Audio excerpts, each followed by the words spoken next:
336 years ago, one of the world's oldest factories had one job: build weapons that couldn't fail. Yeah. Today, millions of people know that same company for something completely different. Not rifles, not muskets, not military contracts, lawn mowers. And unless you've looked into its history, you'd probably never guess that one of the biggest names in outdoor power equipment began as a weapons factory built for a king. The story starts in 1689 in the small Swedish town of Husqvarna. At the time, Sweden was one of Europe's major military powers, and the crown needed enormous numbers of muskets.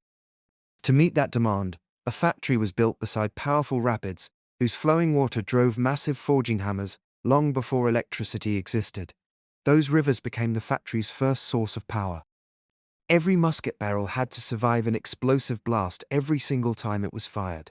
If the steel was weak or the workmanship was poor, it wasn't just a manufacturing mistake, it could cost a soldier his life. So the factory became obsessed with precision. The workers perfected forging steel, they refined machining techniques, they built a reputation where tiny imperfections simply weren't acceptable. Century after century, those manufacturing skills kept improving. But here's what's fascinating: the expertise they were building had value far beyond firearms. As Europe industrialized, military demand became less predictable, while civilian markets grew rapidly. Instead of relying entirely on government contracts, the company gradually began applying the same engineering knowledge to products people used in everyday life. And they didn't jump straight to lawn equipment. Over the years, they made everything from sewing machines and kitchen products to bicycles and motorcycles. It sounds like a strange collection of products, but every new business relied on the same thing the company had already spent generations mastering: precision metalworking. Then another opportunity appeared: forestry. Demand for chainsaws and outdoor equipment was growing quickly, especially in countries where logging played a major role in the economy. Instead of treating it as a side project, the company leaned into it. It wasn't an overnight transformation. For many years, firearms and civilian products existed alongside one another. But little by little, the balance shifted. The engineering standards developed for military manufacturing turned out to be a huge advantage when building durable outdoor equipment. Metal parts lasted longer, engines became more reliable, machines were built to handle tough conditions. The same attention to detail that once mattered on a battlefield now mattered in forests, farms, and backyards. Imagine telling one of those blacksmiths in 1689 that centuries later, his work would help suburban neighbors compete over whose lawn has the cleanest stripes. I don't think he'd believe you. As the decades passed, the company expanded even further into outdoor power equipment. Chainsaws became one of its signature products. Then came trimmers, leaf blowers, riders, push mowers. Eventually, robotic lawn mowers quietly joined the lineup, using sensors and software instead of muscle to keep grass under control. It's one of the most unexpected evolutions in manufacturing history. A company founded to supply muskets to the Swedish Crown eventually became a global name in lawn care. And the funny part is, the DNA of those original products never really disappeared. The obsession with durability, the precision engineering, the strict quality standards, those ideas survived every reinvention. Only the customer changed. Instead of soldiers preparing for battle, the company now serves homeowners, landscapers, arborists, and forestry professionals. After centuries of helping prepare for conflict, one of its biggest modern challenges became something much less dramatic: overgrown grass. Turns out, grass never signs a peace treaty. Looking back, the transformation almost feels obvious. A company that spends generations learning how to build incredibly reliable machines eventually discovers that reliability is valuable almost everywhere.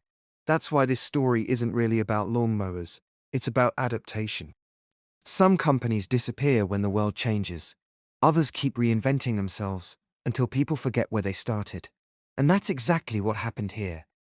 The next time you see a Husqvarna mower, chainsaw, or robotic mower quietly trimming someone's yard, remember this: the engineering behind it can trace its roots all the way back to a weapons factory, founded in 1689. Not because the company abandoned everything it knew, because it figured out that the same craftsmanship capable of building muskets could also build machines that people would rely on for generations. Sometimes the most surprising part of history isn't where a company be. For decades, millions of homeowners have bought riding lawnmowers, believing that routine engine maintenance is all it takes to keep a machine running for 20 years.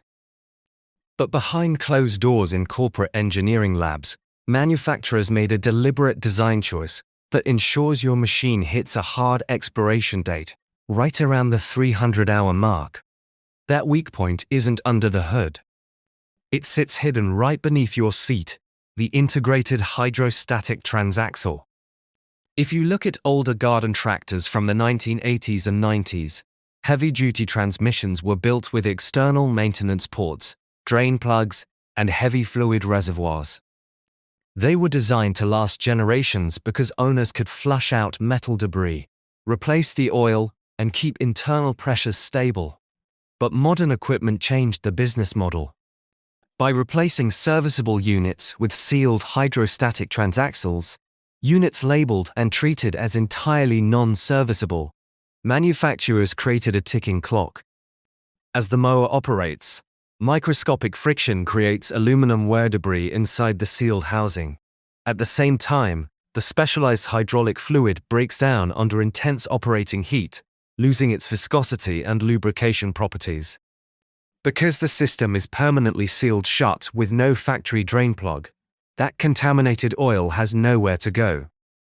It circulates continuously, grinding down internal pistons, valves, and pump blocks until the transmission loses prime, fails to climb hills, or completely seizes up.